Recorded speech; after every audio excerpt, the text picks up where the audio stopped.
This is an intro to zombie fucking and emotional love, motivating a man into a gentleman, and why is a female the true alpha. And just listening to the words that how I put them, there's a lot behind them.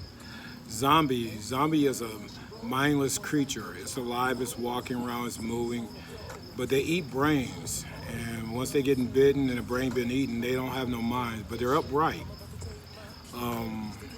It's mindless, okay? And like I said, two words that defines our physical activity is love and fuck. To me, fucking is mindless. Emotional is love. That's what a female and a woman craves. Men do too, but we put that at the very bottom of us. Women thinks mental, emotional, physical. Men think physically, mental, emotional. It's at the bottom of the list. So we scared to say the word love. We let that word control us. We scared to say we don't practice. If we don't practice, how can we be good at it? Motivating a man is helping him understand the love in him, the gentleness in him. That's turned him into a gentleman. Women come out, females come out managing both parts of themselves, the fee and the male. Then they go to the little girl in them and they're allowed to absorb everything that a male has to offer them from a fatherly standpoint. And that's the mental and emotional. Feeling safe in his arms, feeling safe to speak to him, feeling safe to open up to him. And that's when she gets to practice as a little girl. When she becomes a lady, okay?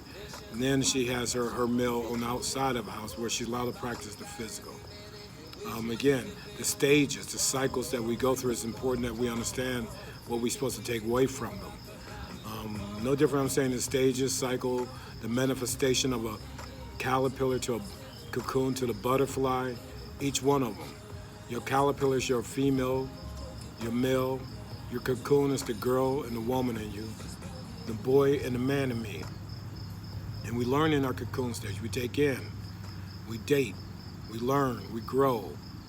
You're gonna be a different woman for every man that comes into your life. I'm gonna be a different man for every woman that comes in my life. Each one of the men gonna be different. Each one of the women gonna be different. And it's the difference about me, not the individual I'm dating, but it's about me. I have to see that difference and learn how to find out the best part of me and keep them all, the things I like about myself. That's your research and development that's in your cocoon, your dating cycle. Now, when I commit to the best man in me, that's because the woman created the best man in me, and what she created, I like. And I will create the best woman in her, something I want to date, and something I want to commit to.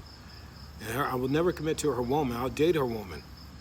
And she should never commit to my man.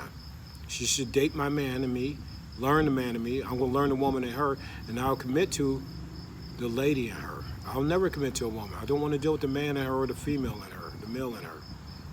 But a lady does not carry no man or male. Understand your cycle, understand your stages. Stop screaming that you're a good woman. If you want to be a woman, it's okay to be a strong woman. That means you don't want no man in your life. Okay? Because a man can't take care of your woo. He's not called man woo, and a male's not called male fee.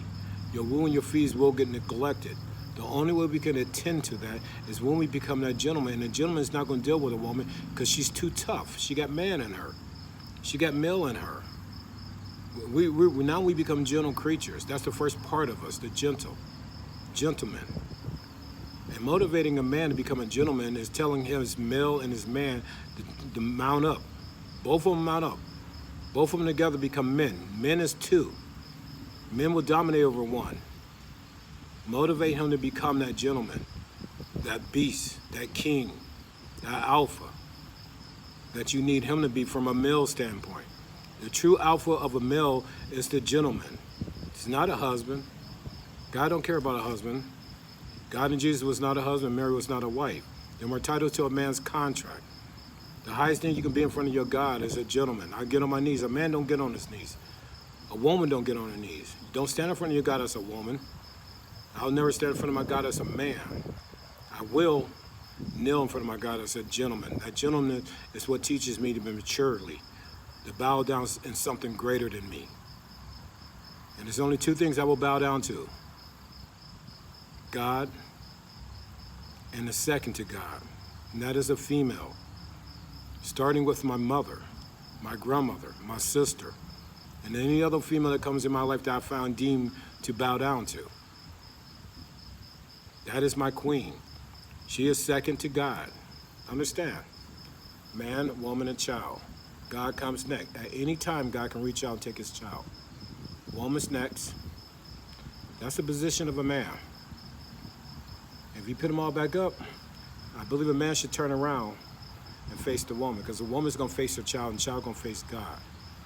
God did put man on earth first to clear a path to build a house. And once he builds a house, a woman comes next. She turns her house into a home to bring that child next. Not into a house, but into a home. Certain words, I believe, to belong to certain sex, male and females. You always see a man say he got a house, he got a place. A woman always call her place a home, because the womb of a woman is the womb. The fee of a female is the fetus that comes from that womb. She creates that environment. Understand it. Okay? And the lady, she manages all of it. All your woo, your girl, and your fee is in the lady of you. You let go the man and male in you. No man wants to deal with the man and a woman. No male wants to deal with the male and a female. That's too much. And if you become a woo man instead of a woman, that means your man is getting too big for you to fit back into your woo. You ain't gonna have enough room in there for a man to come when he comes into your life. God's gonna send a bunch of men out there to you. You ask God. Only one man you need to speak to, and that's here. Don't let it come out here. That's the second place. The power of your thought. Only one person you need to speak to, and that's God. Out of all the men, God, please let there be one gentleman. No different from me. There's a lot of women out there. I don't chase after a woman. But God, out of all the women, let there be one lady. I present myself to a woman or a lady. And if they deem me to be that gentleman, they'll let me know. They get one man's number all day long, all day, every day. Why would I throw mine in that pot? She like what she sees. She like what she hears. She likes what she feels from an emotional standpoint, from a mental standpoint. Guess what? Let me know. Let's have a conversation. Don't be scared of a conversation. If it can't get in your head, I don't want between your thighs, and that's real. I'll never tread on God's best friend. If she's supposed to learn something from me, that's another story. But that's up to her to figure out what she's supposed to take away from it. One story to three different people is three different stories. I have my story, they have their stories. Question is, what part of your jigsaw puzzle you're supposed to pick up from it? Think about it. Again, words are very powerful. They are the true slavery of society. They are the masters, slave masters. I have seen one word control, it doesn't matter what color you are or who you are. Make people mentally, emotionally, and physically feel uncomfortable. That's the word nigger. Even if that offends you, it's controlling you. You got two ways you behave. Society's way and your personal way. Which way? And if you always go society way, that means society truly controls you. A lot of times your personal is totally opposite of society's thoughts. Think about it. You've done the research and development. Go back and look at it and see what you got from it. Be blessed.